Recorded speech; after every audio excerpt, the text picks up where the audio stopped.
إن الذين كفروا لو أنهم ما في الأرض جميعا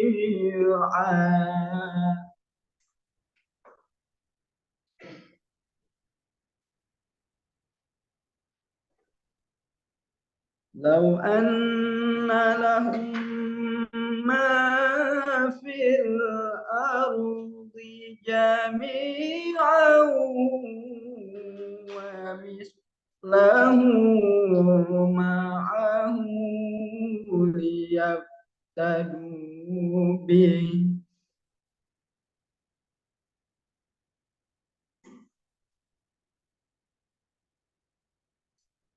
ليفتدوا به من عذاب يوم القيامة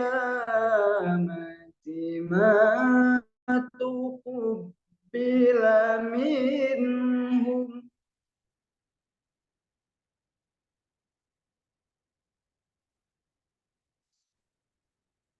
ولهم عذاب أليم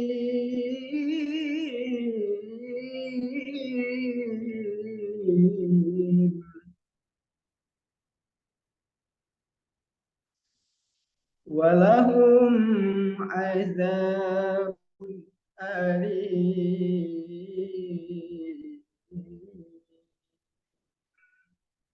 صدق الله العظيم. Wassalamualaikum warahmatullahi wabarakatuh. Waalaikumsalam.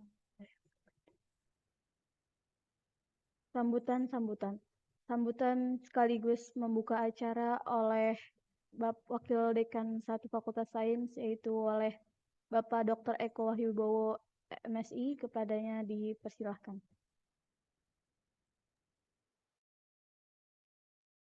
Bismillahirrahmanirrahim. Assalamualaikum warahmatullahi wabarakatuh.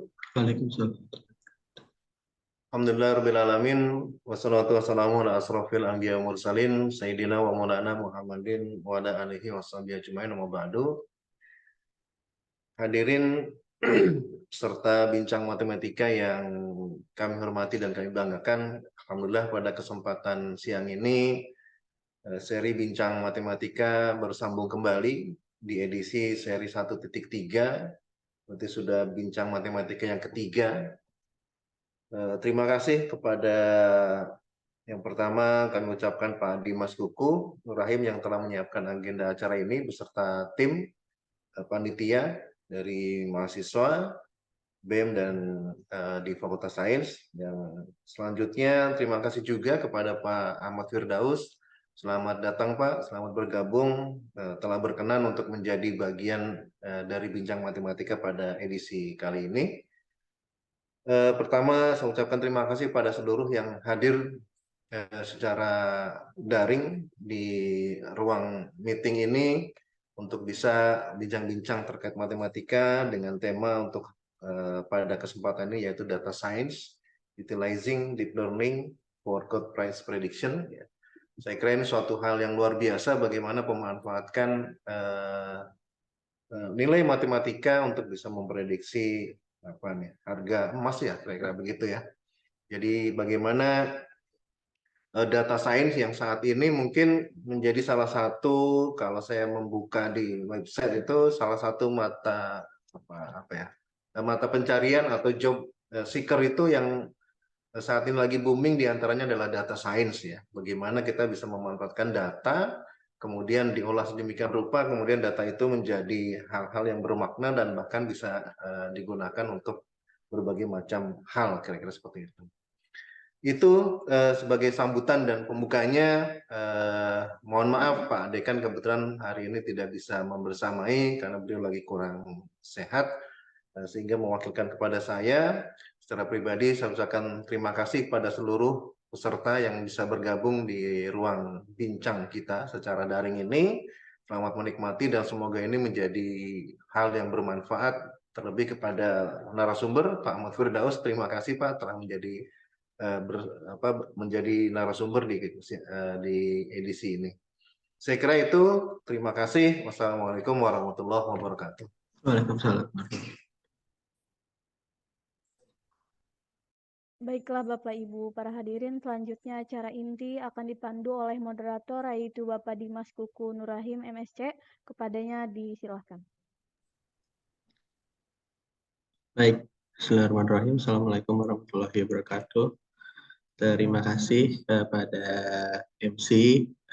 Terima kasih juga kepada Bapak Dr. Eko Wibowo selaku pendidikan 1 Fakultas lain yang telah membersamai kita.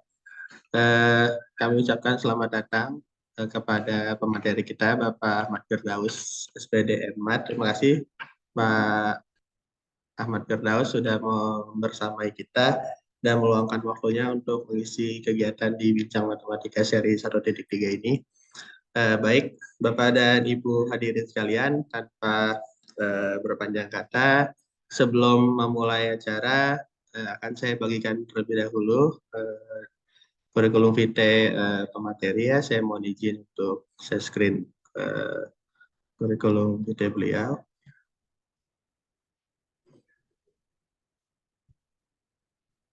Baik, Bapak Ibu dan hadirin sekalian, berikut adalah pemateri kita pada seri 1.3 ini. Bapak Ahmad Firdaus, saat ini beliau berdomisili di Kota Bandung, Jawa Barat ya. Berikut adalah kontak beliau, bisa dihubungi di email ataupun nomor mobile phone sebagai berikut. Lalu beliau dalam hal ini sudah 3 tahun ya berpengalaman sebagai data scientist dengan kemampuan kalian yang dimiliki oleh beliau sebagai berikut ya. Ahli di bidang basis data dan pengambilan keputusan, kemudian juga developing predictive machine learning model for insightful solution. Jadi memberikan solusi yang berwawasan luas ya dari pengembangan model machine learning. Lalu Bapak Ahmad Firdaus ini juga saat ini tergabung ke dalam tim.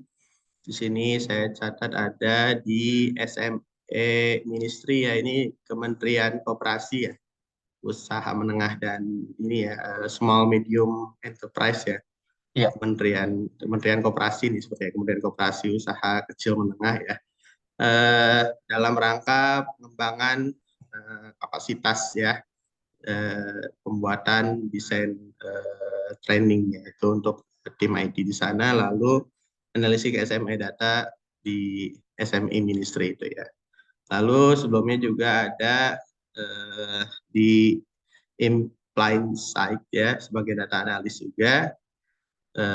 Beberapa hal yang dikerjakan oleh beliau, yakni misalkan performance time series analysis for forecasting using LSTM and smooth exponential methods. Ini sepertinya juga berkaitan erat dengan matematika ya, kalau dari kalimatnya. Nanti kita akan lihat seberapa erat hubungannya dengan matematika ya.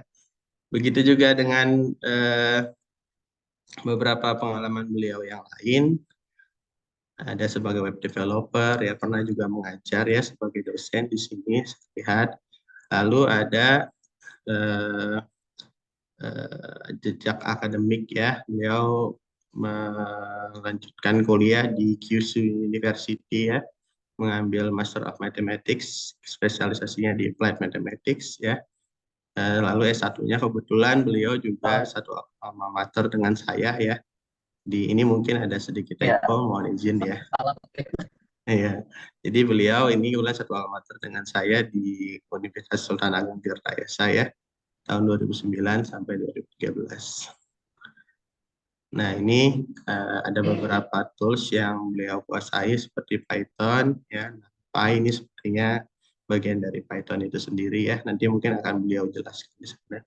Dan beberapa hal yang beliau kuasai dapat diakses dalam media sosial atau blog yang beliau punya ya. Nanti mungkin bisa sambil dibagikan juga linknya. Baik, Itu saja mungkin perkenalan singkat yang dapat saya sampaikan. Selanjutnya kita mohon izin kepada Bapak Ahmad Firdaus untuk menyampaikan materinya. Berkenan, semoga bermanfaat untuk kita semua. Bapak Ahmad Firdaus, dipersilakan. Ya, terima kasih pada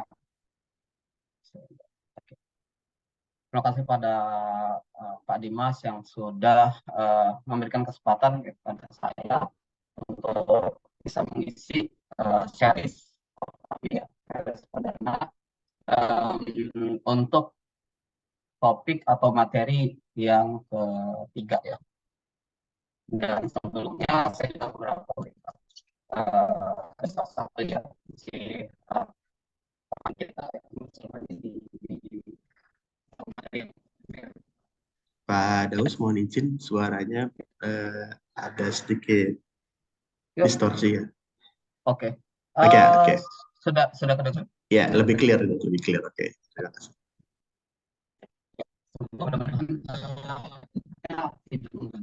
Oh, sepertinya kembali Pak, kembali terdistorsi.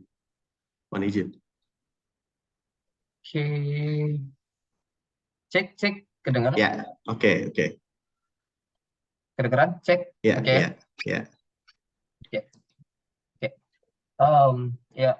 Terima kasih banyak kepada Pak Dimas yang sudah memberikan kesempatan pada saya untuk menjadi pemateri ketiga ya pada series kali ini.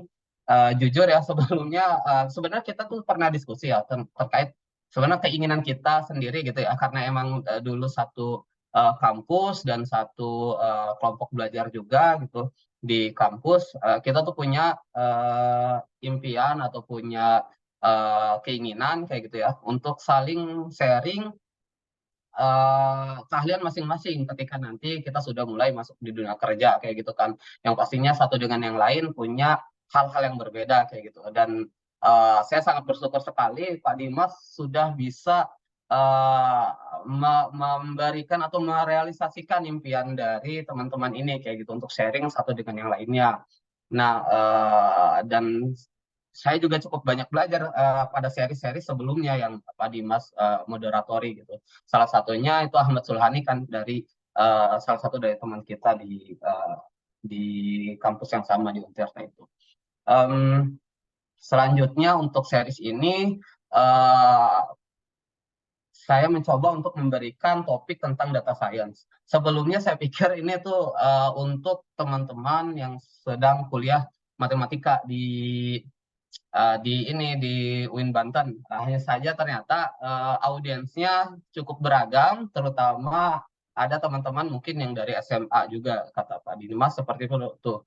Nanti audiensnya dari SMA. Oleh karena itu ini cukup challenging untuk saya untuk menerangkan dengan audiens yang beragam, tapi semoga apa yang nanti yang bisa saya sampaikan bisa dicermat dengan baik. Ya, untuk topik hari ini yang ingin saya sampaikan yaitu data science, utilizing deep learning for gold price prediction. Ini itu salah satunya terinspirasi dari salah satu proyek yang saya lakukan untuk memprediksi atau memforecasting digital visitor atau website visitor di salah satu klien saya yaitu Mitsubishi, motor Mitsubishi ya. Kliennya dari perusahaannya head office-nya yang ada di Malaysia saat itu.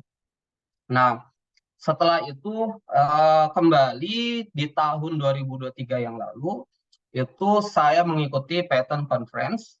Begitu juga hal yang sama ada subtopik yang dibahas bersama-sama yaitu penggunaan deep learning khususnya LSTM untuk forecasting komoditi.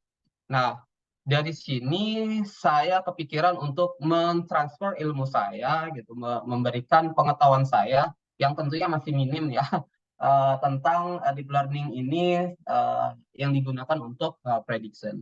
Nah, dan salah satu data yang bisa kita gunakan yang open public, yaitu data gold price-nya gitu ya. Jadi harga emasnya menggunakan harga emas dunia.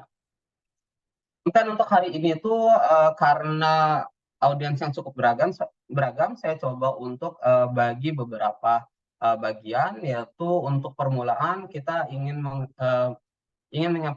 ingin menyampaikan terkait apa itu data science, siapa yang bekerja di bidang data science, produk apa saja yang dihasilkan oleh data scientist, meliputi bidang apa saja data science itu, bagaimana peran matematika di bidang data science, metodologi apa yang digunakan di bidang data science. Nah, ini masih umum bahasannya, yang mungkin nanti bisa dicerna teman-teman yang ingin mengetahui nih, baru ingin mengetahui tentang apa itu data science, seperti itu. Lalu nanti kita mulai ada hands-on atau mulai ada praktikalnya ke apa itu tentang deep learning, apa itu LSTM, konsep dan kerangka modelnya seperti apa, dan nanti studi kasusnya adalah utilizing deep learning for gold forecasting. Sorry, maksudnya for gold price forecasting ya. Nah, oke. Apa itu data science? Di sini ada dari ya, Profesor Computer Science di Purdue University mengatakan dosen data science adalah kombinasi dari statistika, ilmu komputer, dan pengetahuan domain yang digunakan untuk mengekstrak pengetahuan dan wawasan dari data dalam berbagai bentuk. Kayak gitu ya. Lalu dari IBM sendiri mengatakan bahwa data science combines math and statistics, specialized programming, advanced analytics, artificial intelligence, and machine learning with specific subject matter expertise. Jadi sebenarnya yang dikatakan oleh William S. Cleveland ini mengatakan bahwasanya data science adalah gabungan dari sebagai bidang disiplin matematika saja, tidak ada komputer science dan expert di bidang masing-masing. Nah, di expert bidang masing-masing ini yang bisa membuka pintu bagi siapa saja yang mau memasuki dunia data science, tidak harus menguasai matematika, maksudnya tidak harus dari orang yang tidak saja, atau harus dari Maaf, ada suaranya sepertinya terdistorsi. Oke, Iya, masih. Mohon maaf.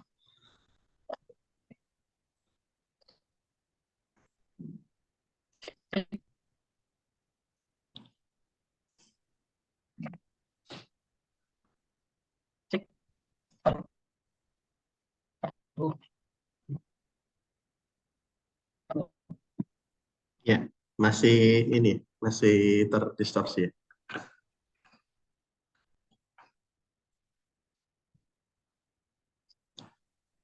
Oke. Oke. Kita saya coba cari posisi yang kira-kira. Iya, baik.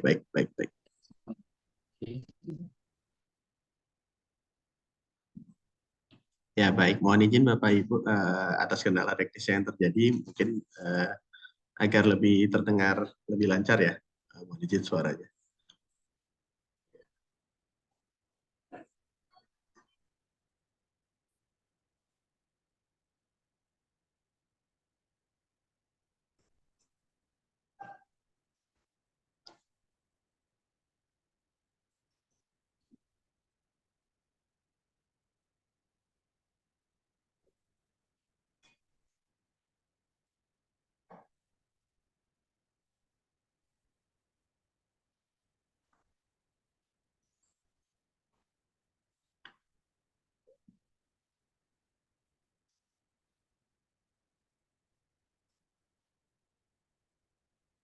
Ya, Bapak dan Ibu, untuk materinya akan kami bagikan di kolom chat ya.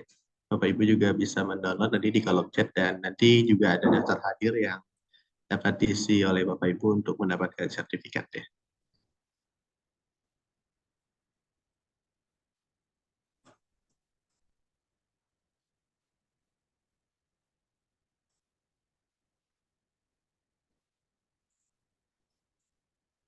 Baik, sambil kita menunggu.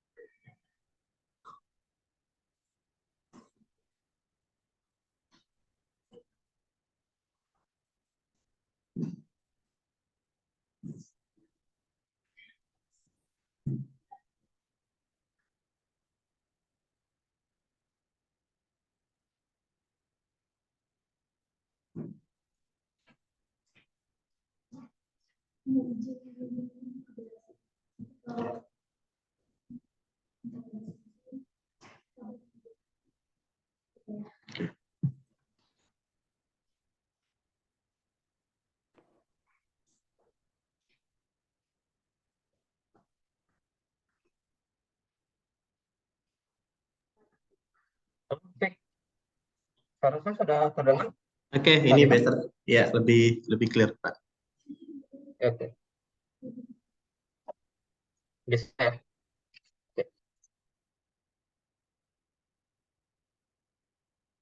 Oke, oke. Oke, Punten boleh tahu tadi sampai mana ya? Definisi, Pak. Oke, ya kita ya begitu juga tadi kita lanjutkan ya. Berikut ya tadi definisi tentang data science. Kalau dari menurut para ahli itu kombinasi dari ketiga disiplin ilmu, matematika, komputer science, dan ilmu pengetahuan yang dominan atau domainnya. Nah, di sini membuka pintu besar bagi siapapun yang ingin menjadi seorang data scientist itu tidak harus melalui pintu atau jurusan tertentu, misalkan matematika saja atau komputer saja atau domain terbesarnya adalah matematika dan komputer science-nya ini, kayak gitu ya. Oke.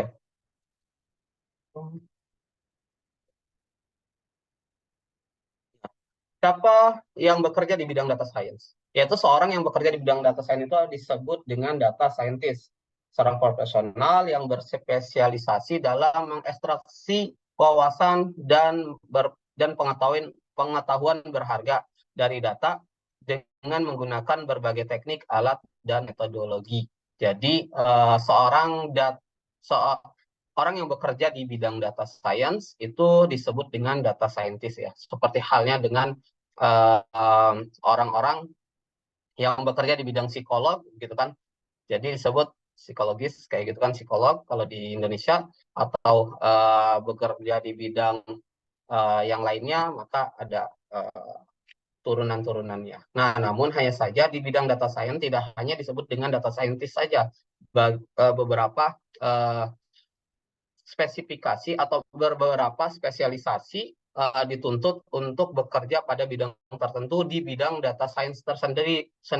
Jadi akan dibagi part-partnya lagi kayak gitu. Nah, job position atau role yang ada di data field itu seperti ini umumnya. Ada data scientist, ada data analyst, data engineer. Umumnya tiga ini yang menjadi penggerak awal kayak gitu. Hanya saja ketika perusahaannya ini besar dan memiliki tantangan atau memiliki problem yang ingin diselesaikan secara kompleks kayak gitu kan, maka semakin spesifik role atau job position yang ada di bidang data tersebut, yaitu seperti halnya machine learning engineer. Ada business analyst, ada data architect, ada BI, business intelligence analyst, NLP engineer, dan statistician. Dan masih banyak lagi sebenarnya ya, seperti artificial intelligence engineer, dan macam-macam gitu ya.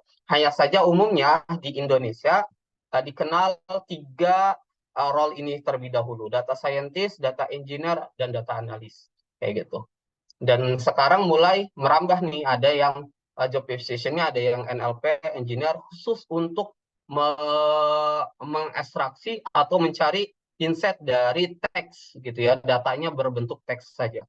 Lalu ada machine learning engineer, itu hanya membuat model saja kayak gitu.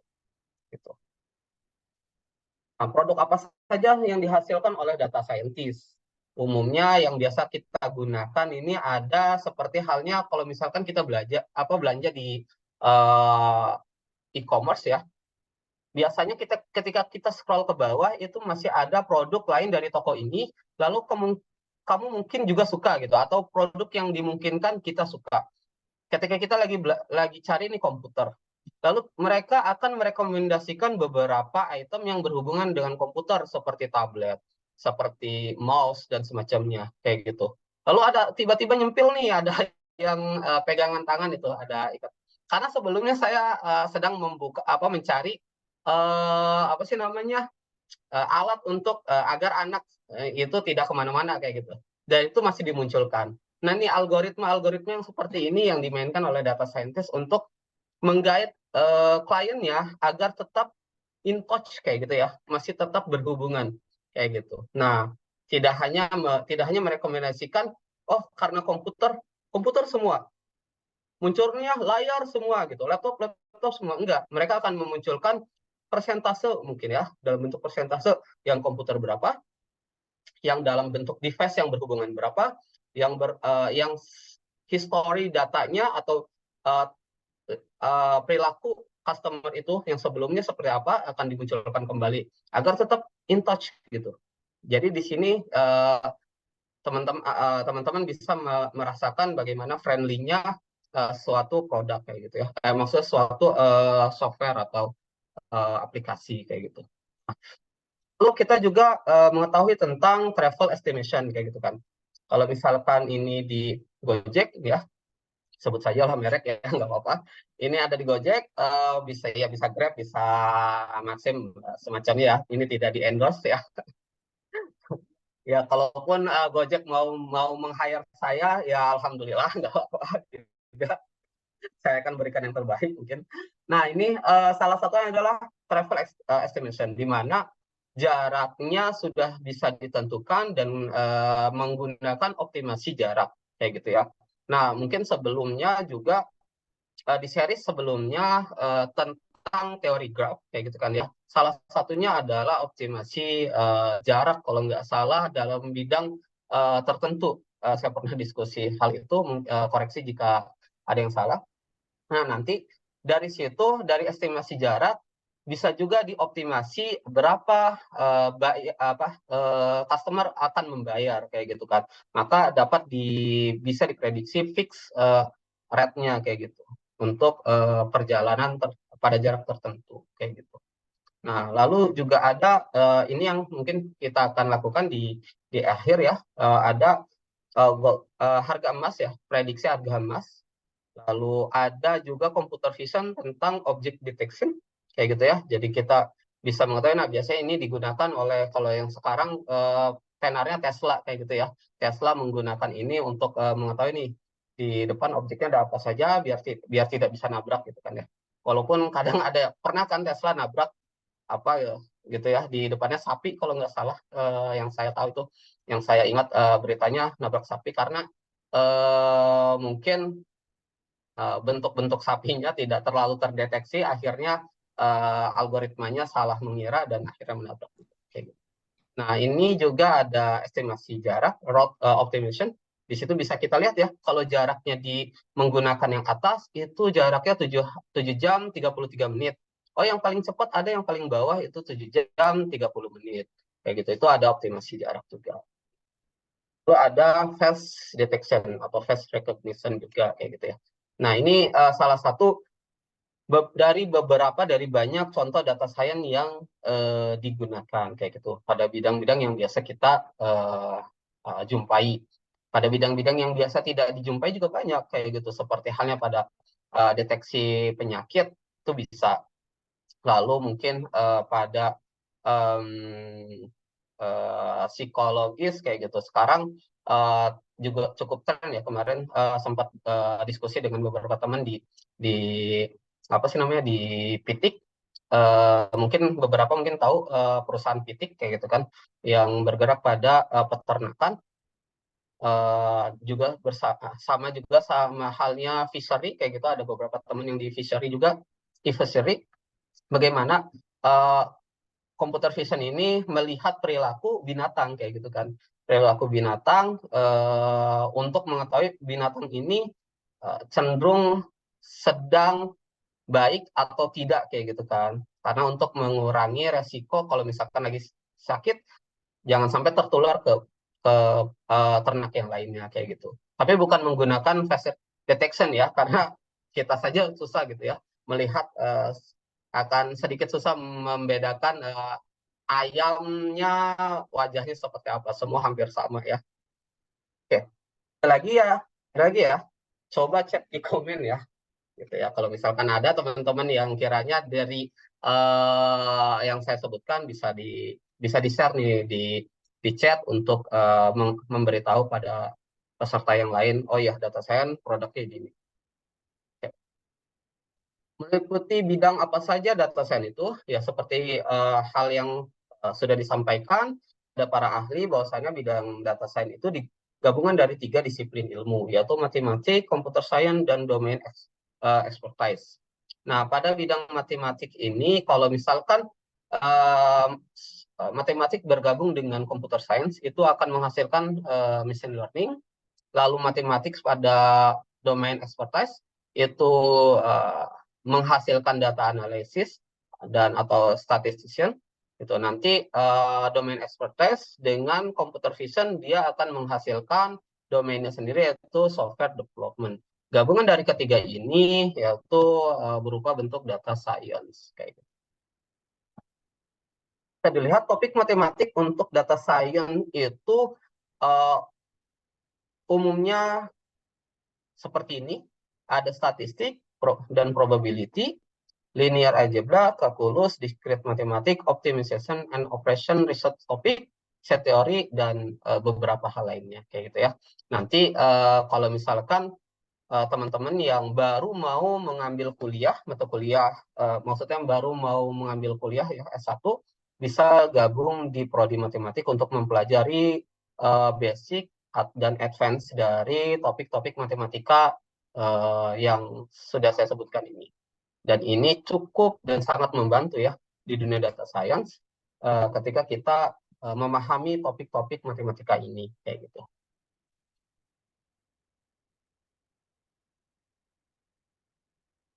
So, bagaimana data ini bisa dimanfaatkan untuk menyelesaikan tantangan atau masalah kayak gitu ya. Yaitu menggunakan analytical approach kayak gitu ya, atau pendekatan analitik.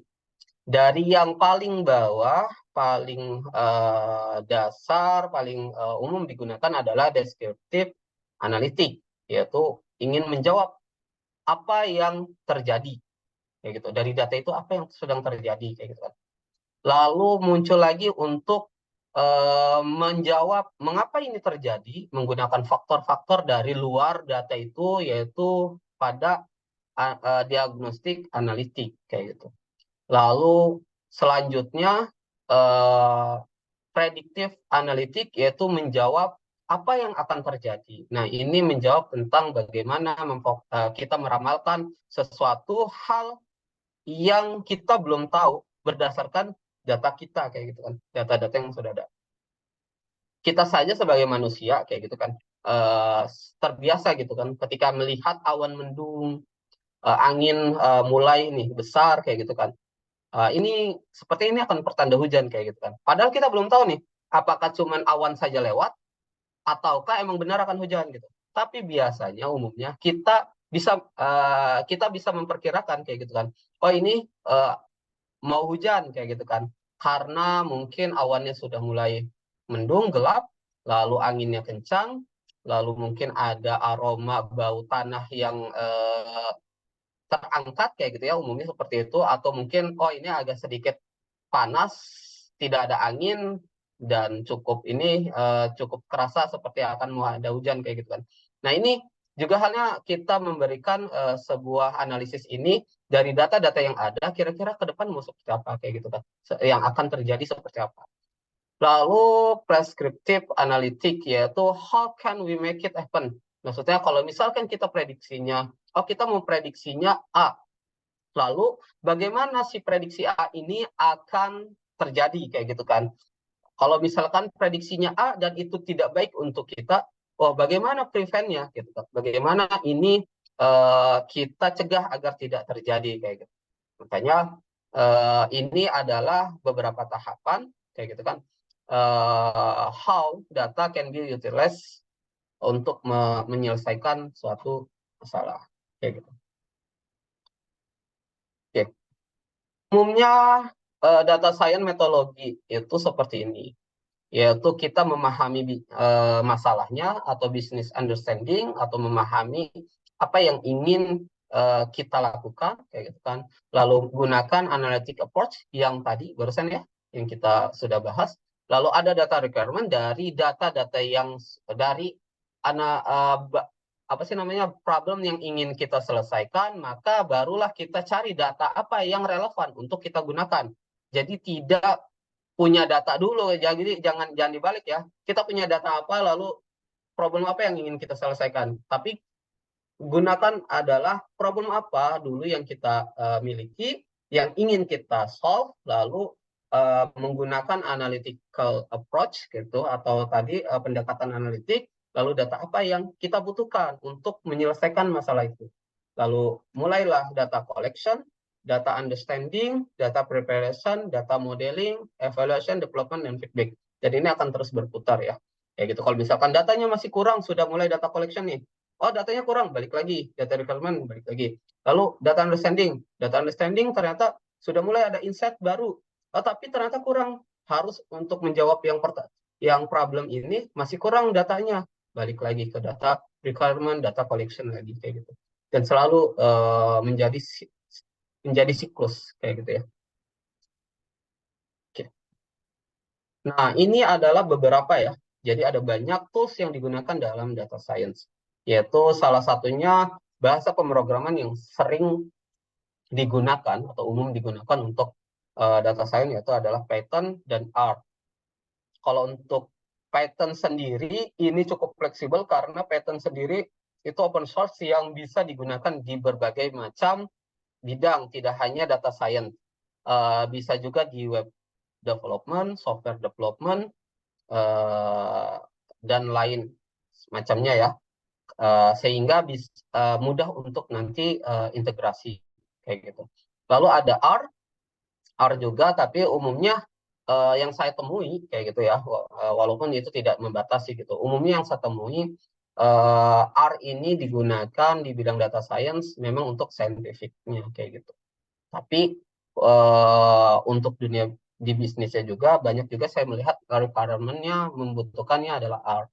Lalu ada Tableau ini untuk visualisasi, dan Power BI dan Looker. Dulu mungkin ada sebagian yang mengenal adalah Google Data Studio.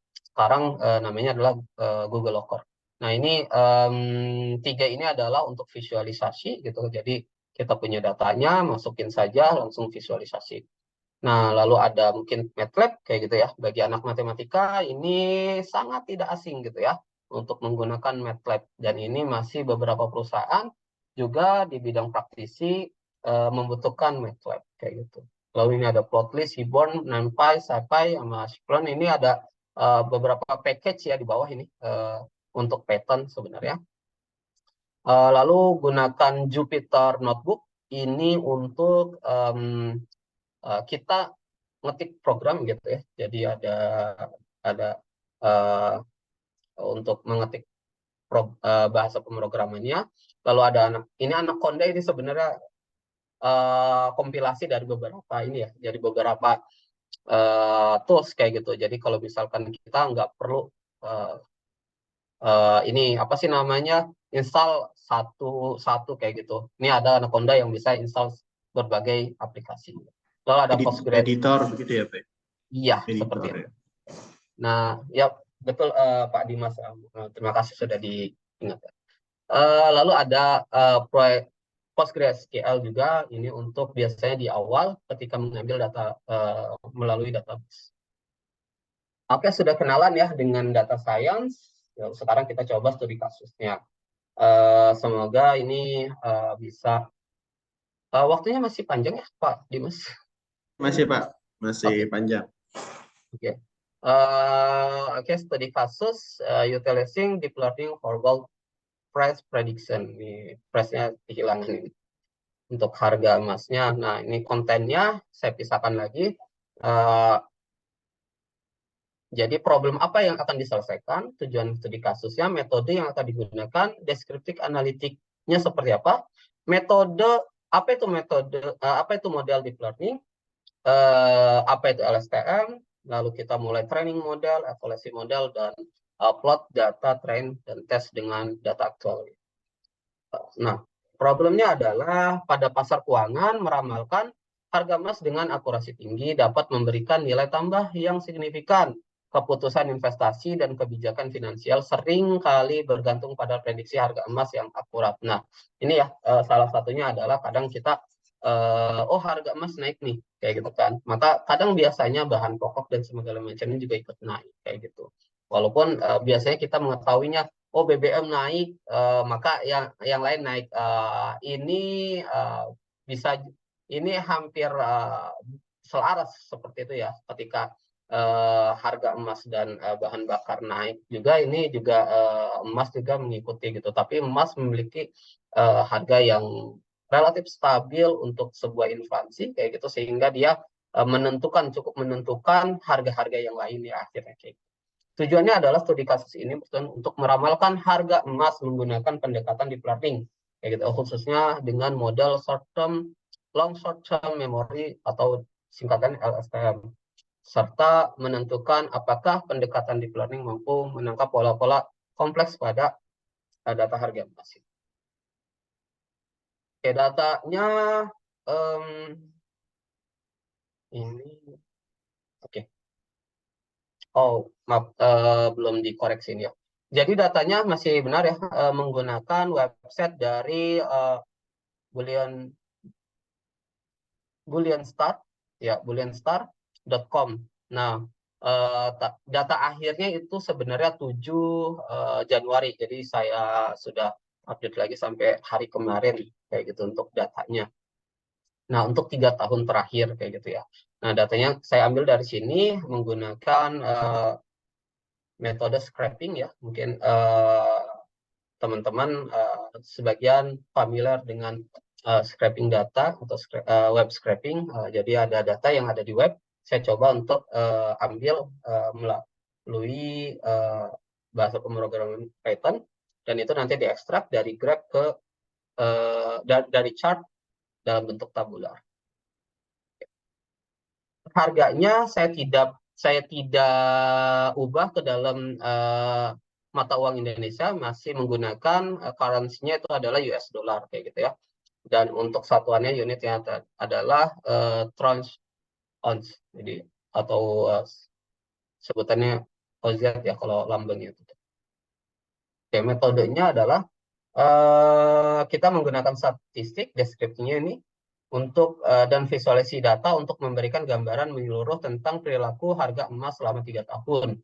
Lalu kenapa ini terjadi? Nanti kita coba lihat anomali apa yang terjadi dan coba input faktor luar yang mempengaruhi harga data itu. Lalu kita sampai pada tahap ketiga saja ya, membangun model deep learning khususnya LSTM kayak gitu untuk meramalkan tren atau pola melalui data historis kayak gitu. Tidak sampai pada tahap terakhir prescriptive analytic, cukup 3 saja saat ini. Karena open source Python ini kayak gitu ya. Satu poin atau satu fakta gitu ya, bahwasannya Python itu adalah bahasa pemrograman yang saat ini pertumbuhannya paling besar, paling cepat di seluruh dunia. Nah, ini berdasarkan konferensi Python di Indonesia kemarin ya di Bandung tahun 2003 yang saya ikuti. Nah, kenapa hal ini sangat penting? Saya sampaikan bahwasannya nanti bahasa pemrograman yang menjadi legacy gitu ya, menjadi dasar dari banyak aplikasi dan penggunaannya, yaitu Python kayak gitu kan. Sehingga memudahkan untuk teman-teman juga untuk lebih mengeksplor tanpa harus membuat dari awal lagi gitu. Salah satunya adalah package library yang diberikan kayak gitu, yang sudah disiapkan, sehingga kita tidak perlu membuat logika-logika dasar yang kita pelajari di matematikanya gitu kan. Namun kita juga masih bisa memvalidasi atau melihat atau mengevaluasi hasilnya apakah lebih baik atau ini perlu ada dikoreksi. Nah, oke, balik lagi, kita setting libraries dari package di bahasa pemrograman Python ini untuk kita gunakan ya untuk analisis selanjutnya. Nah, ini setelah datanya diimport kayak gitu ya, ini ada datanya sebanyak 1095. Jadi ada data sebanyak 1096, maaf. Karena biasanya kalau di Python kayak gitu ya, itu indeks pertamanya itu adalah 0 kayak gitu ya. Jadi biasanya dihitung. Nah, lalu data terkecilnya adalah harga emas terkecilnya itu adalah 1624.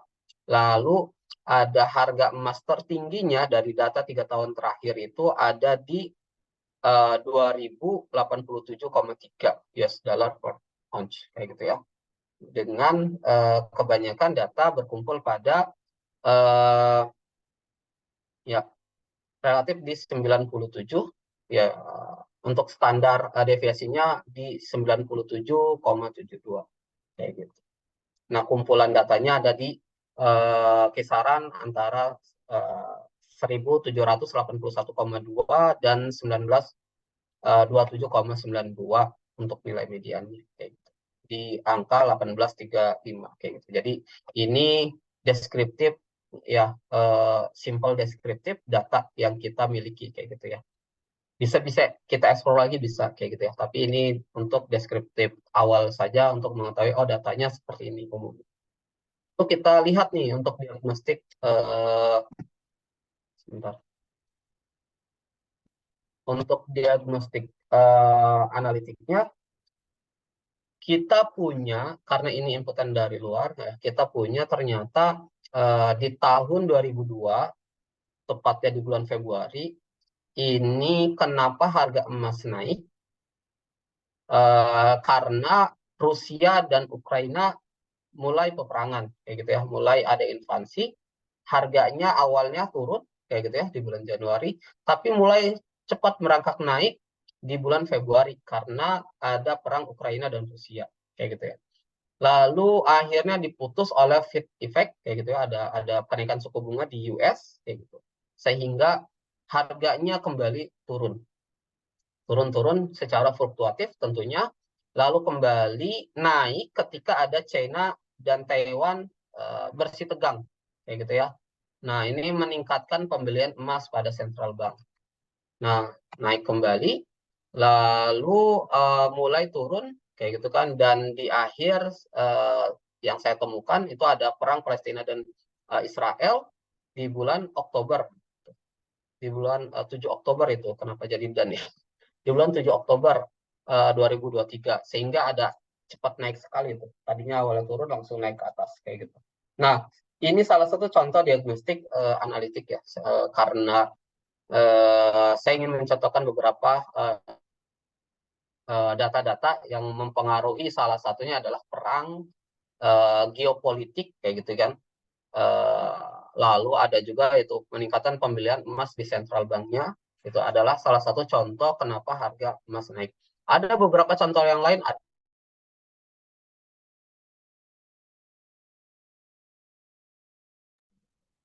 Iya, baik. Mohon maaf Bapak Ibu, sepertinya oke. Daus, suaranya termute ya. Sepertinya Halo? tadi ya, tadi terlempar ya seperti. Oke. Oke, bisa lihat lagi ya Ya, ya. slide saya. Oke. Oke. Oke. Ya, berikut beberapa ya tadi data yang saya sampaikan. Kenapa harga emas ini fluktuatif?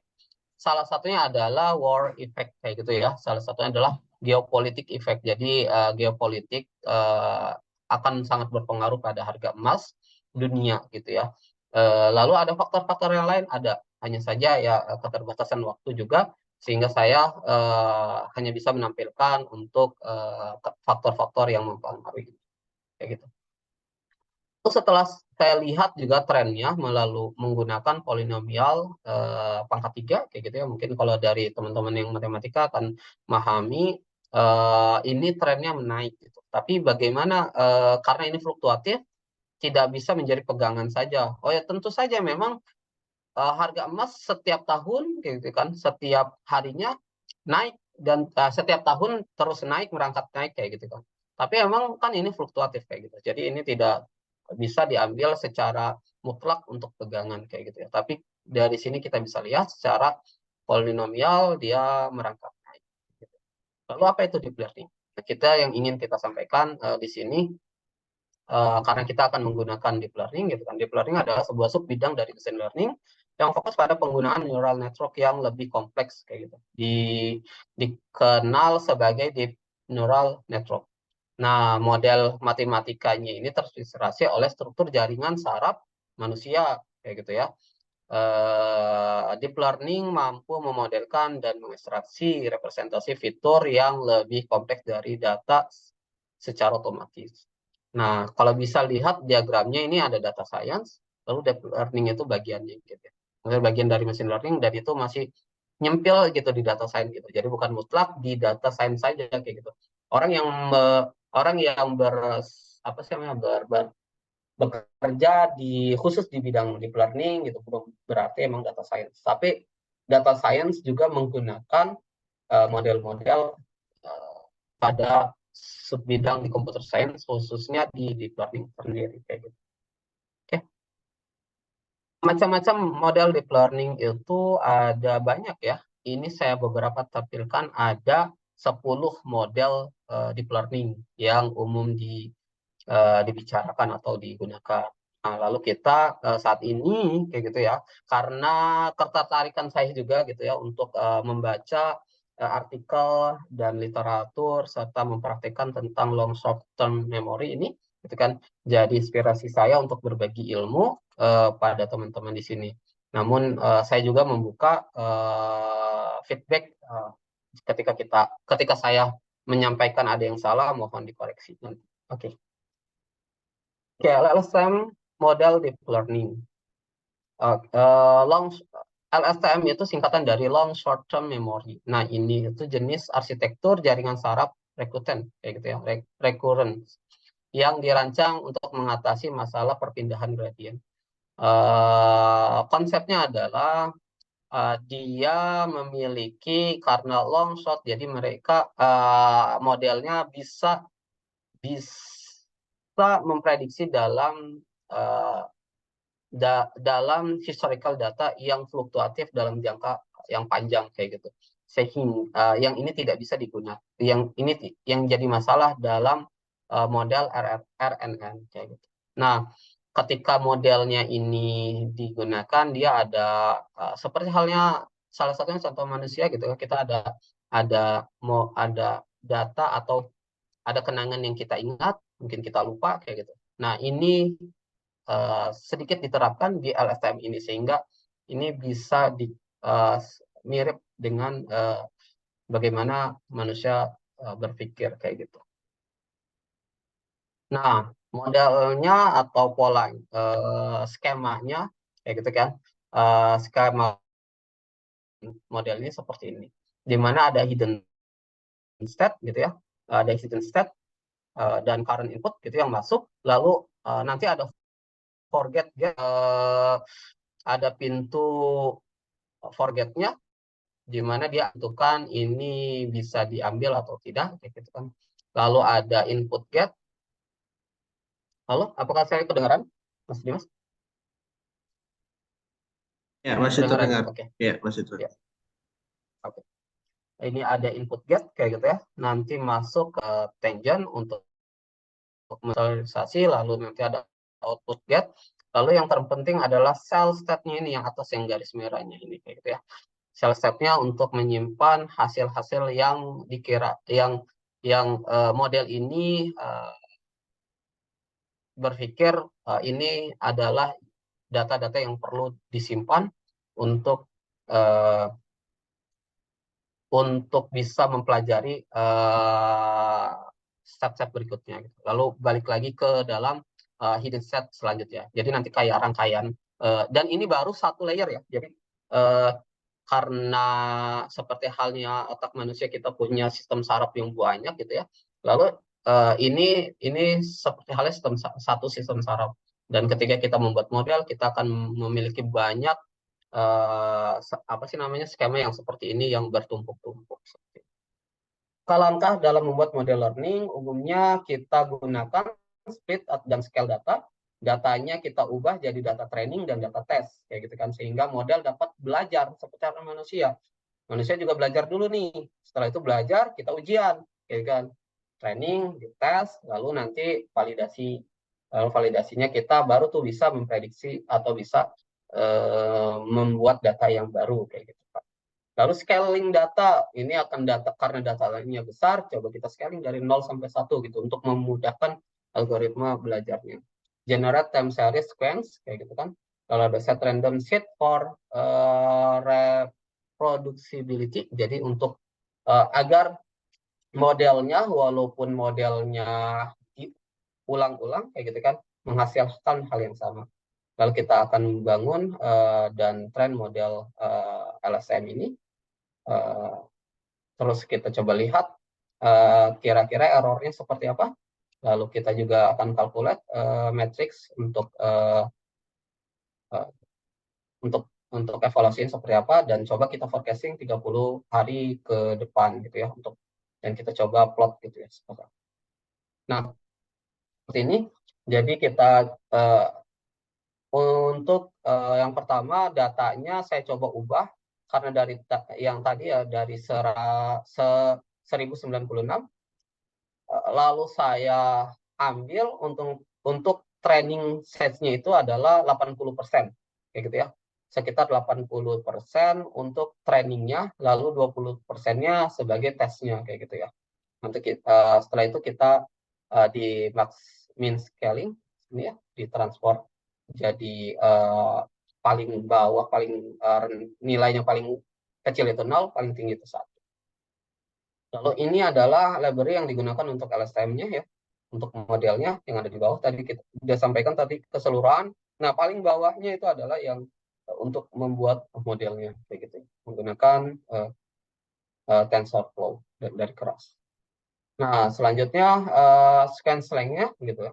Jadi kayak kalau scan-slang ini adalah bagaimana diubah nih per part, per bagian kayak gitu. Jadi nanti perbagian ditumpuk lagi perbagian seperti ini. Jadi setelah ambil data yang ini, si model akan memprediksi hasil yang sini di depan ini apa nih gitu. Nanti karena ini daily kayak gitu, saya coba untuk percobaan di angka 7 karena mempresentasikan adalah mingguan weekly kayak gitu ya.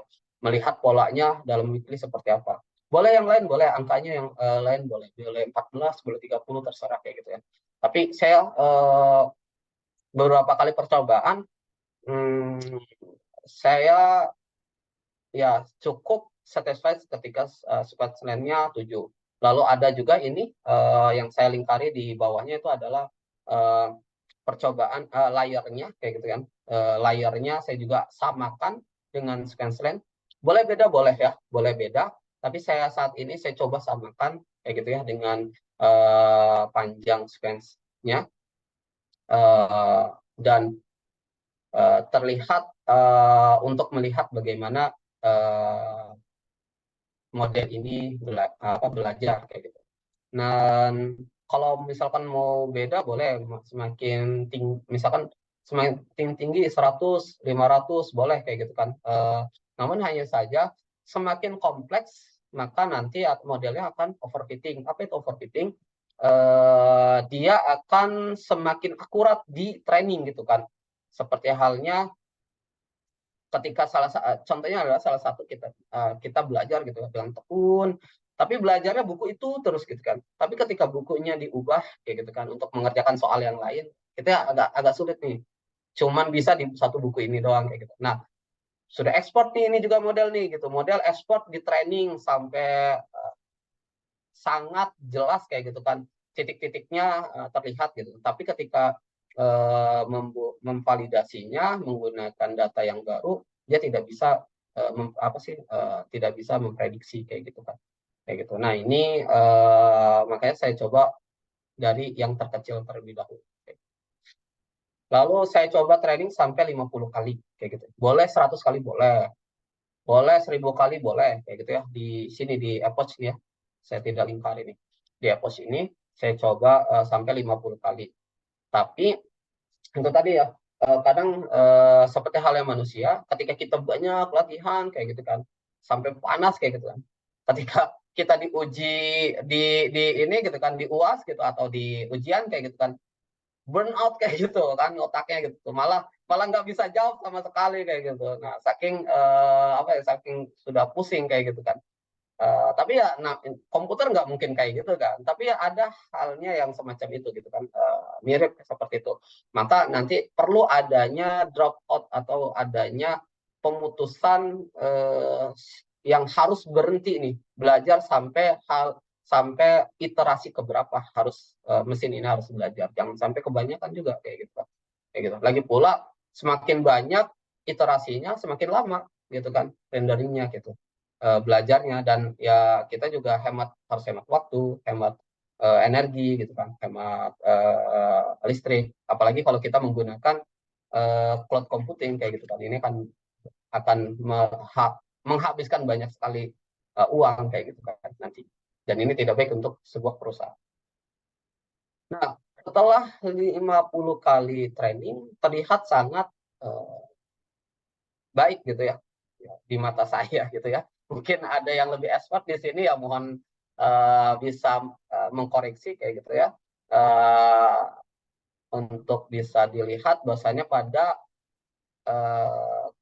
ke 50 gitu kan, pembelajaran sampai ke 50 ini untuk loss-nya gitu kan, jadi kayak ada error-nya itu sampai 0,0022 dan validasinya sampai 0,017, dan ini bagus ya. Jadi validation loss-nya ini cukup bagus, masih di bawah training kayak gitu. Hanya saja nanti ada nggak kemungkinan yang garis oranye itu misalkan ke atas, ini yang oranye ini kan validasi ya, garis oranye ke atas gitu, garis birunya ke bawah, ada yang seperti itu, bahkan saya juga pernah ngalamin kayak gitu. Dan itu tuh overfitting nantinya, overfitting gitu. Jadi bagus di training doang gitu kan, nanti ketika prediksi dia tidak bagus gitu, sangat tidak bagus. Makanya kita putus sampai dengan saling berdekatan, atau ya walaupun tidak menyentuh gitu kan, sama persis kayak gitu kan, validation loss sampai lossnya setidaknya berdekatan kayak gitu. Nah, ini hasil evaluasinya kayak gitu kan, dan ini masih dikategorikan acceptable gitu kan untuk sebuah model belajar kayak gitu. Dan ini ada mungkin teman-teman matematika sudah sangat mengenal, tapi kalau untuk yang masih belajar matematika, ini merupakan rata-rata errornya gitu ya, error dari kesalahan prediksi. Nah, ini hasilnya yang kita bisa lihat ya.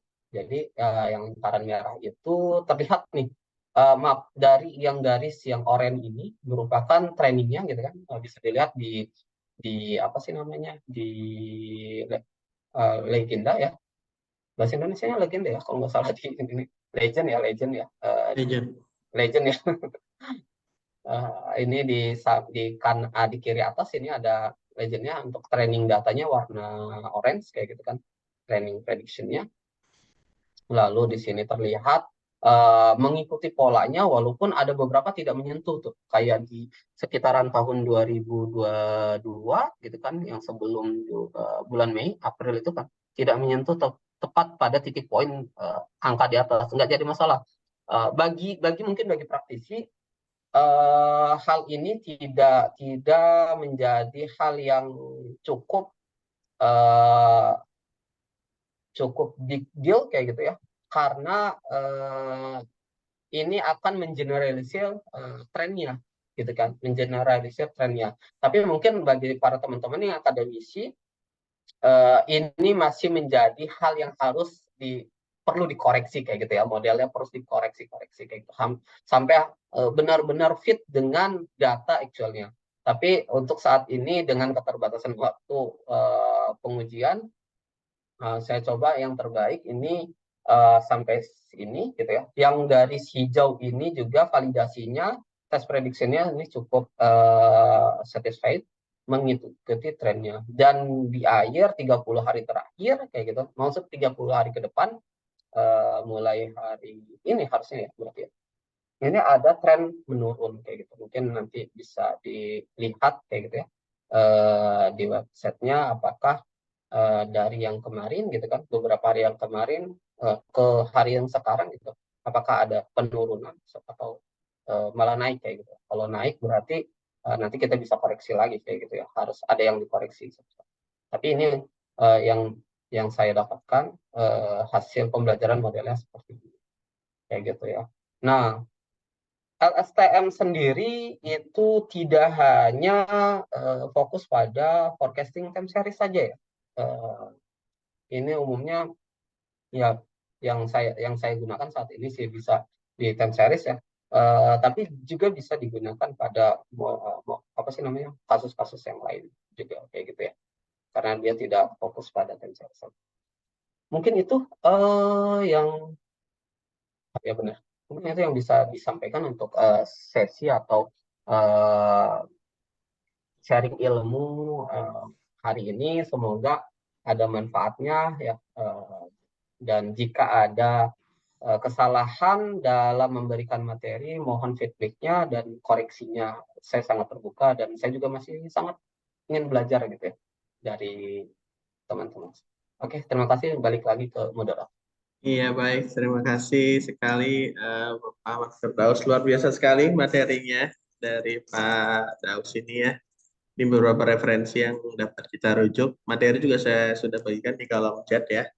Baik, langsung saja selanjutnya Bapak dan Ibu hadirin peserta bincang matematika. Bagi yang ingin bertanya bisa melakukan raise hand atau bisa menuliskan di kolom chat ya. Saya sudah melihat beberapa ini pertanyaan Pak Daus di kolom chat. Mungkin saya bacakan ya pertanyaannya dan Bapak Ibu yang lain berkenan jika ada pertanyaan bisa mengetikkan atau langsung raise hand. Baik, yang pertama dari Pak Ahmadi. Beliau ingin bertanya bagaimana menemukan insight suatu data yang sudah dimiliki lebih cepat. Adakah tips khusus untuk menemukan insight dari data tersebut?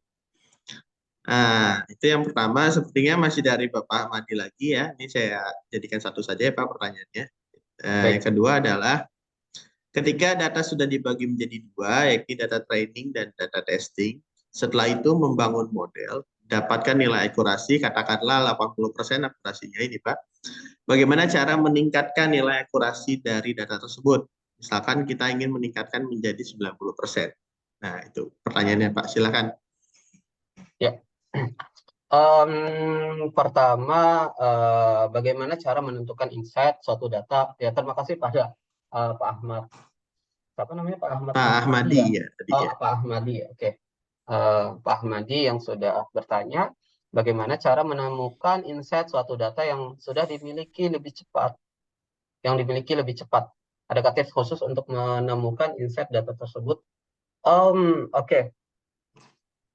Menemukan insight suatu data yang sudah dimiliki lebih cepat. Maksudnya seperti apa ini? Sudah dimiliki lebih cepat. Mungkin bagaimana cara cepat untuk mendapatkan insight tersebut kayak gitu ya. Salah satunya dengan mengikuti tadi deskriptif itu ya. Jadi ada berbagai macam metode yang digunakan di data science. Salah satunya mungkin ada multivariate analysis. Itu jadi ketika kita datanya tidak, kalau data gold press ini adalah data tunggal ya, bentuknya data tunggal, hanya ada tanggal dan nilai, maksudnya harga emasnya, udah cukup itu saja ya. Bahkan tanggalnya nanti tidak digunakan sebagai bahan belajar untuk modelnya, tapi digunakan untuk indexing saja nantinya kayak gitu. Nah, sedangkan kita punya data-data yang lain yang fiturnya banyak kayak gitu ya, atau misalkan kolom, kalau misalkan di tabel ya kolomnya banyak nih, kolomnya banyak.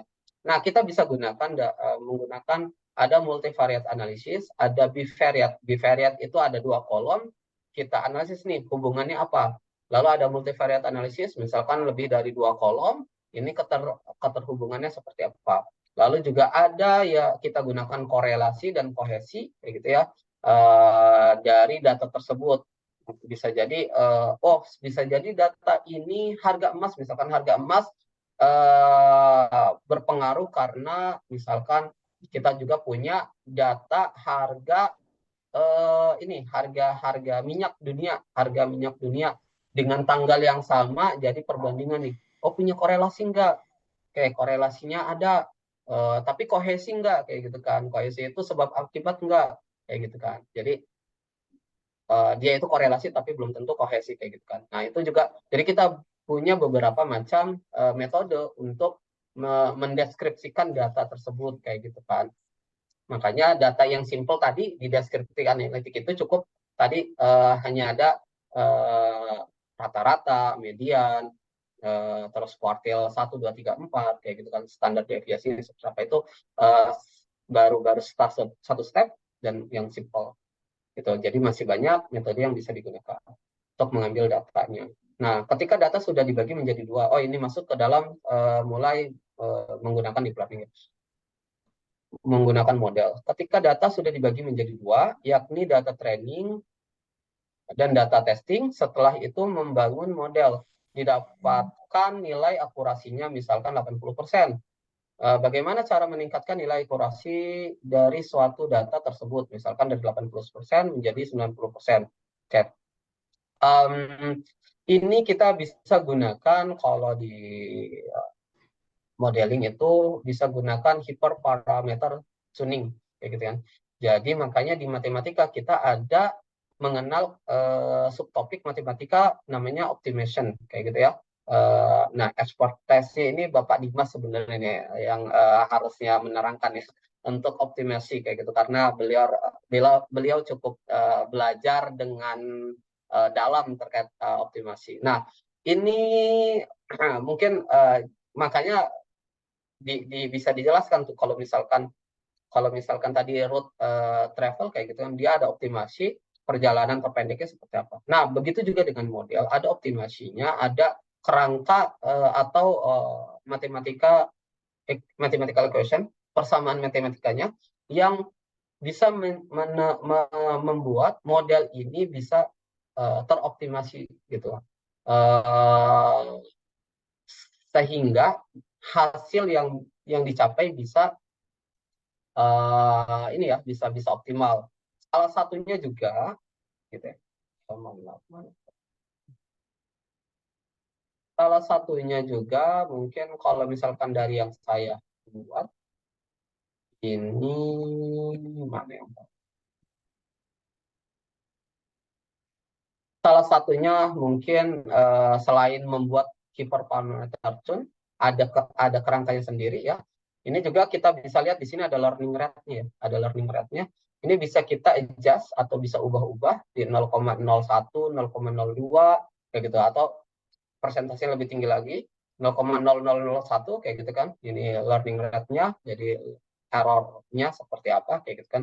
Nanti kita bisa percobaan eksperimen kayak gitu kan, dari sini kira-kira bisa nggak akurasinya tinggi kayak gitu ya, kayak gitu untuk memprediksi kayak gitu lebih baik nggak dari eksperimen sebelumnya kayak gitu. Begitu juga dengan saya, ini hasil untuk sementara hasil eksperimennya model yang saya buat itu bagusnya adalah yang seperti ini kayak gitu kan. Ada yang lebih bagus, ada ketika mungkin nanti ada waktu dan semacamnya untuk mengadjust beberapa nilai yang bisa kita adjust di sini kayak gitu ya. Nah, mungkin itu yang bisa disampaikan kayak gitu ya. Mungkin lain kali kalau lain waktu mungkin kalau misalkan ada kesempatan bisa nih hands-on bersama-sama kayak gitu ya, cara membuatnya. Kayak gitu. Cuman untuk saat ini kita perkenalan dulu saja.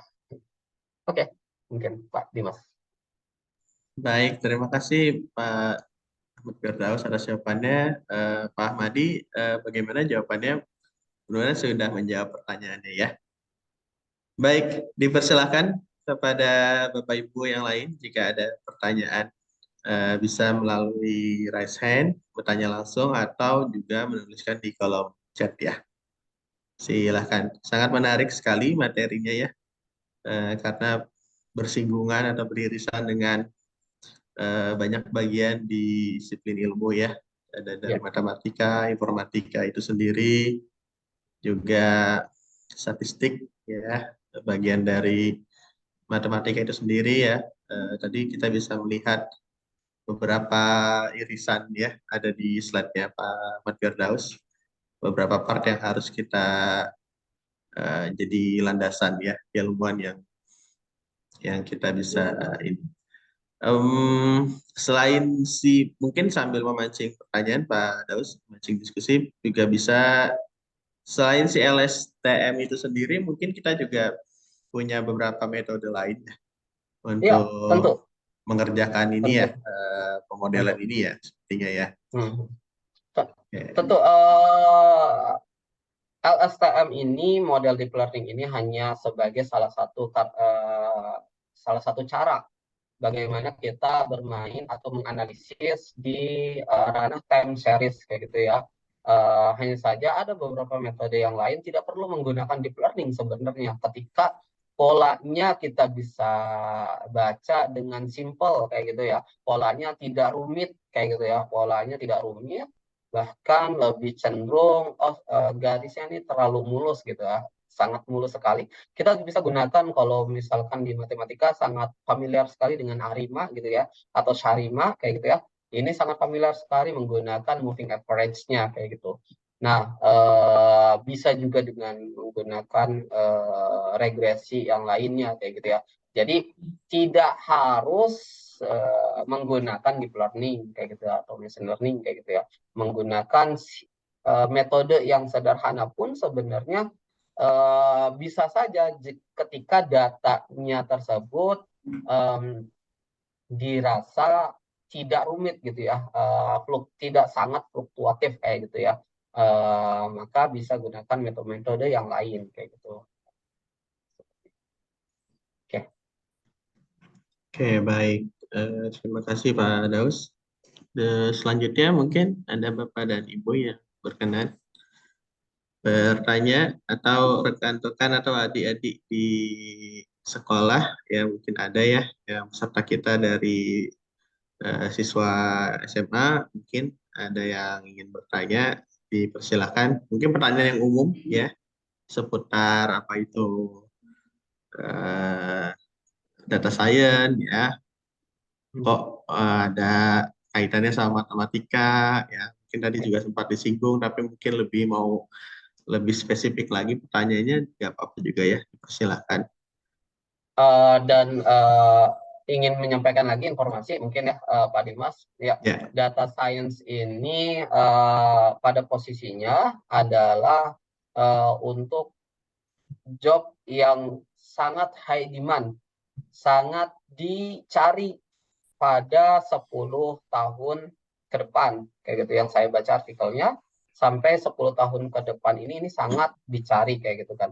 Dan tapi bergantung juga dengan posisi di data science-nya itu, expertise-nya di bidang apa. Karena nanti bisa jadi setelah 10 tahun masih tetap high demand. Karena apa? Karena semakin besar, maksudnya semakin lama gitu kan, data-data yang ada di dunia ini semakin banyak kayak gitu ya. Dan ini tuh baru berapa persentase data yang digunakan kayak gitu untuk meningkatkan performa perusahaan. Nanti ke depan semua data ini bisa jadi bisa kita gunakan tanpa harus ada boundary dari salah satu data-data dari pemegang data yang lain. Salah satunya adalah mungkin kalau teman-teman tahu adanya blockchain kayak gitu kan. blockchain itu kan untuk memvalidasi data agar tidak diutak-atik nih datanya nih. Kalau misalkan kita punya data di Excel, kita bisa hapus, bisa kita tambahkan, jadi data itu hilang, ketika dihapus hilang, gitu kan, kita bisa ubah. Tapi ketika blockchain, ini akan data yang dulu tetap ada, kayak gitu kan, tetap tersimpan. Ketika kita tambahkan, yang dulunya masih ada tanpa hapus. Dan ini akan semakin besar data ini, dan ini akan memudahkan para pengguna data untuk keperluan ya bisnisnya atau risetnya kayak gitu. Dan nanti para data scientist ini juga yang akan mengolah data tersebut, sehingga teman-teman yang mungkin masih SMA kayak gitu kan, oh nanti ketika saya kuliah lalu saya lulus data science, ini dong apa sih namanya, sudah nggak hiring lagi, enggak ya. Ke depan itu bahkan sekarang kan tren terbarunya adalah kalau model ya, kalau mungkin teman-teman yang di IT tahu adanya model transformer atau lama kayak gitu kan. Yang akhirnya kita tahu salah satu produknya adalah ChatGPT seperti itu kan. Nah, ke depan kayak gitu ya, ke depan data-data ini yang bisa kita raup kayak gitu ya, kita gunakan ini menggunakan model yang mungkin yang sama kayak gitu kan, menggunakan untuk bisnis-bisnis yang baru kayak gitu kan. Dan ini diperlukan orang-orang yang expertise di bidang data tersebut kayak gitu. Nantinya teman-teman adik-adik yang dari SMA akan terserap kayak gitu ya, minat dan bakatnya akhirnya di ranah data science tersebut kayak gitu. Dan keuntungan masuk ke dunia data science dari jalur matematika itu adalah kita bisa memvalidasi kerangka analisisnya terlebih dahulu, sehingga kita bisa lihat nih ini bisa valid nggak hasil riset yang bisa dikeluarkan. Lalu yang kedua, kita juga bisa mengembangkan kayak gitu, karena konsep dasar dari machine learning dan segala macamnya itu pada dasarnya adalah persamaan matematika dasar yang terus dikembangkan kayak gitu kan, disimulasikan dalam bentuk computerized kayak gitu kan, dikomputerisasikan. Nah, teman-teman yang belajar matematika sangat memungkinkan untuk mengutak-atik model yang saat ini menjadi hal yang baru. Makanya salah satunya tadi kenapa saya menggunakan LSTM, long short term memory, ini karena hasil terbaru untuk menjawab permasalahan dari yang tadi RNN,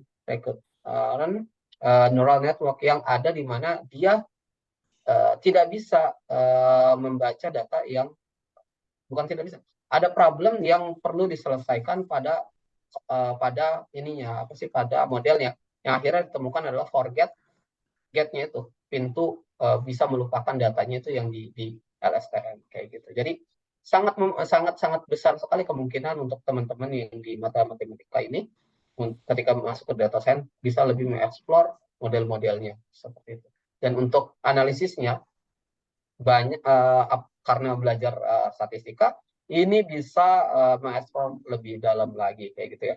Dan tadi yang saya sampaikan itu hanya sebagian sekelumit kecil sebenarnya gitu ya, untuk bisa dieksplor lebih dalam lagi sebenarnya.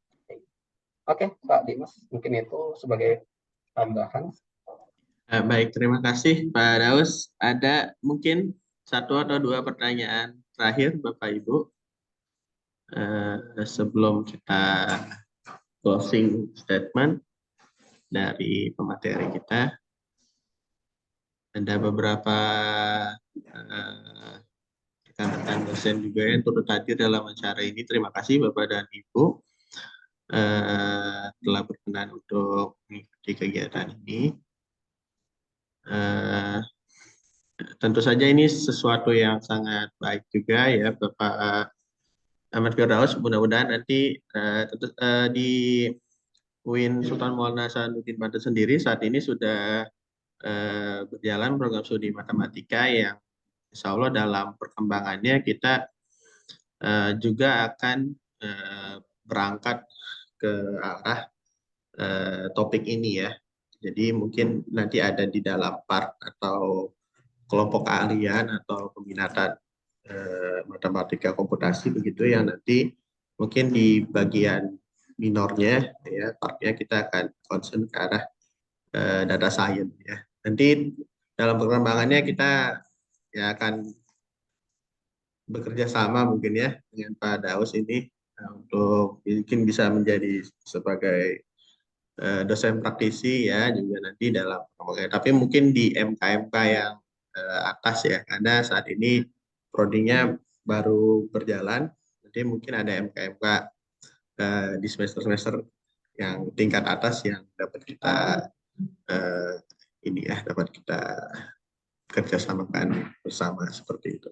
Terima kasih sekali lagi, ini sangat bermanfaat sekali dan tentu saja data science ini banyak sekali aplikasinya Pak ya, bisa mungkin tadi ada dalam bidang ekonomi ya, prediction price ya, mungkin nanti ada yang di bidang kesehatan ya, atau bidang teknik juga ya, jadi sangat luas sekali dan ini tentu saja sangat menarik ya untuk mungkin ada adik-adik siswa yang mengikuti acara ini sehingga punya wawasan oh kayaknya matematika itu sangat luas sekali perannya ya. Nah, makanya ini masuk ke dalam topiknya bincang matematika. Jadi melihat matematika dari sisi lainnya ya, nggak yang cuma rumus, proving something gitu misalnya ya. Jadi kita bisa melihat sisi lain dari si matematika ini sendiri. Baik, jika tidak ada pertanyaan lagi, Bapak dan Ibu, mungkin sebelum pembagian sertifikat, kita akan closing statement-nya dari Pak Mas Firdaus, mungkin yang juga bisa memotivasi ya kita semua dalam hal ini sebagai pemula yang baru belajar data science, juga rekan-rekan mungkin ada rekan-rekan siswa di sini yang mau beranjak menentukan pilihannya di program selanjutnya seperti itu. Silakan Pak Daus. Ya. Halo, cek suara saya kedengaran? Terdengar. Oke. Terima kasih banyak pada Bapak, Ibu, teman-teman, dan adik-adik yang sudah mengikuti series ini. Materi yang saya berikan semoga dapat bermanfaat, menambah wawasan, sekaligus menambah motivasi. Tentu saja bagi yang baru mengenal data science, ini terlihat kompleks, rumit, dan semacamnya. Padahal sebenarnya data science itu jika dirunut dari sejarah itu sudah dari abad ke-17 kayak gitu ya, sudah diperkenalkan kayak gitu. Abad ke-17, abad ke-19 gitu ya. Sudah banyak diperkenalkan karena penggunaan komputer dan segala macam sudah terlihat. Nah, hanya saja boomingnya sekarang dan kita bagi yang baru tahu, kok saya baru tahu kayak gitu kan. Apa sih lambat tahu ketika mau masuk, loh kok kayaknya rumit kayak gitu kan. Tapi tidak lah kayak gitu ya. Ketika ada yang baru ingin mempelajarinya dan mulai belajar tentang data science, yakinlah sebenarnya ini mudah untuk dipelajari. Data science itu seperti halnya kita belajar tentang menggunakan Excel, di mana data-datanya tabular. Nanti kita tentukan bagaimana mencari rata-rata, median, segala macamnya. Hanya saja memang kompleks metode-metodenya yang digunakan cukup beragam, dan ini menjadi keseruan kayak gitu kan, yang akhirnya menggunakan metode ini dapat menemukan insight yang ini gitu kan, menggunakan metode yang A mendapatkan insight yang A juga, atau bisa jadi insight-nya B kayak gitu kan. Dan ini menjadi keseruan dari belajar data science, dan menjadi seorang data scientist juga menjadi kita mengetahui fakta-fakta dari data-data tersebut kayak gitu kan. Data yang sudah ada menjadi fakta, kita bisa gunakan sebagai decision making atau penentuan keputusan di mana nanti kita mau gunakan sebagai produktivitas, baik itu di sebuah perusahaan ataupun di sebuah akademisi kayak gitu, sehingga dapat bermanfaat tentunya kepada banyak orang kayak gitu. Nah, dan tentunya ini akan sangat dibutuhkan oleh Indonesia kayak gitu kan ke depannya, sebagai butuh banyak orang-orang yang bisa menggunakan data sebagai alatnya dalam kompetisi di dunia nyata seperti itu. Selebihnya mungkin tetap ya semangat jika yang ingin mau belajar tentang data science.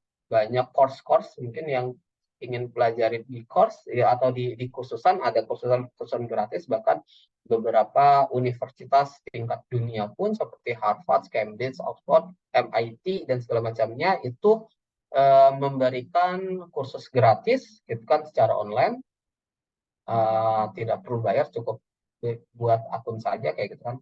Nah,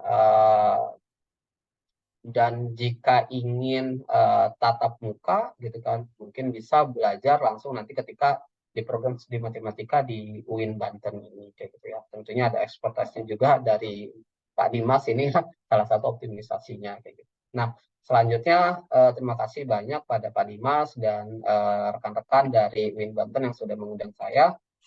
Semoga ilmu yang saya sampaikan bisa bermanfaat dan bisa menambah wawasan juga pada teman-teman. Terima kasih banyak dari saya. Ya, baik. Terima kasih Pak Firdaus. Selanjutnya adalah pemberian sertifikat secara simbolis. Mohon dibantu dari operator. Mohon izin Pak Daus. Ini kita memberikan sertifikat secara simbolis ya, untuk yang asli nanti akan kita kirimkan insya Allah ya ke Bapak langsung. Baik, sertifikat kegiatan Bincang Matematika seri 1.3 diberikan kepada Bapak Ahmad Firdaus, SPD MMAT. Terima kasih sekali lagi kami ucapkan atas kesediaannya, atas pengalamannya, ilmunya yang sangat bermanfaat untuk kami. Mohon berkenan untuk diterima Pak Ahmad Firdaus. Terima kasih. Ya, baik. Selanjutnya adalah sesi closing. Saya akan kembalikan kepada MC ya. Terima kasih atas waktunya. Saya ucapkan Assalamualaikum warahmatullahi wabarakatuh. Waalaikumsalam.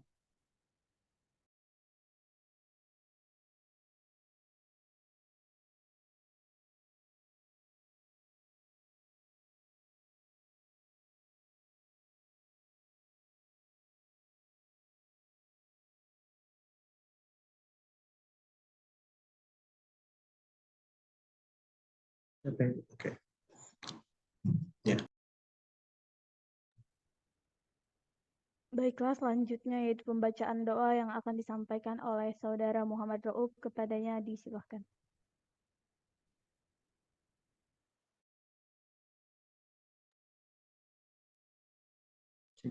Assalamualaikum warahmatullahi wabarakatuh.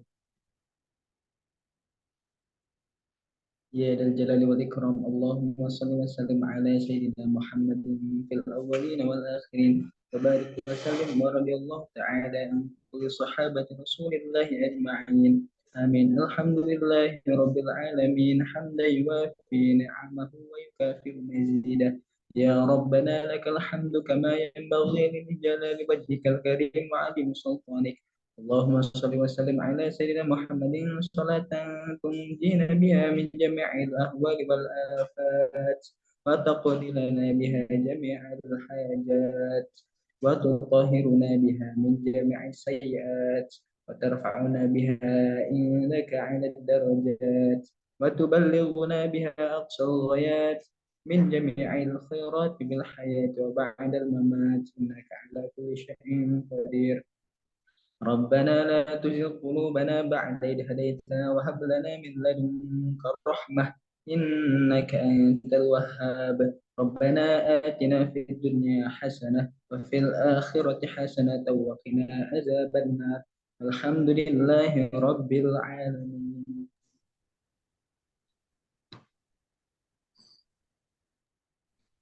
Baik, selanjutnya yaitu sesi dokumentasi. Kepada seluruh para hadirin dimohon untuk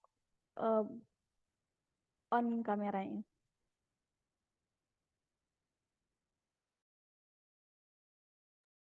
Kita mulai ya. 1, 2, 3. Sekali lagi. 1, 2, 3.